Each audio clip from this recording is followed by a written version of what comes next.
So, what do you do on a hot, humid day for gardening and you need to go outside and experience the gardens?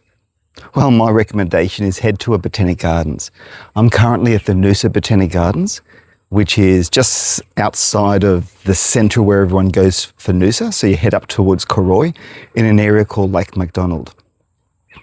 The range of plants here is quite impressive. You've got tropical, subtropical and warm temperate plants.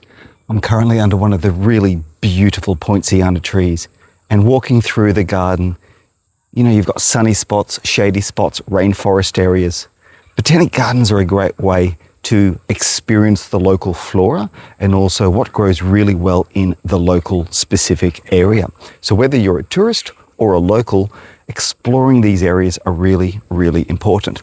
And yes, it's hot, it's humid, it's a little bit uncomfortable, but the exercise is also really important for us.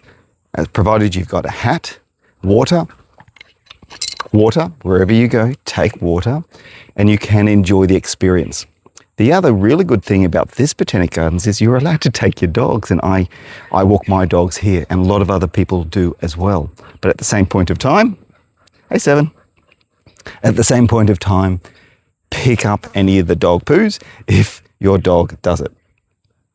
My dog wants to do a little bit more walking, so I think we're going to do a little bit more trekking through the Botanic Gardens and explore more of this particular location.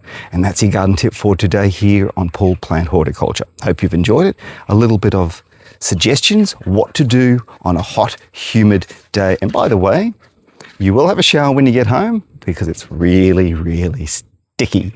And that's probably one of the joys of the subtropics and the tropics, is that you really can't avoid the heat and humidity. You deal with it, you work through it, and you enjoy the plants that thrive in it. Cheers for now. Paul Plant Horticulture. Bye.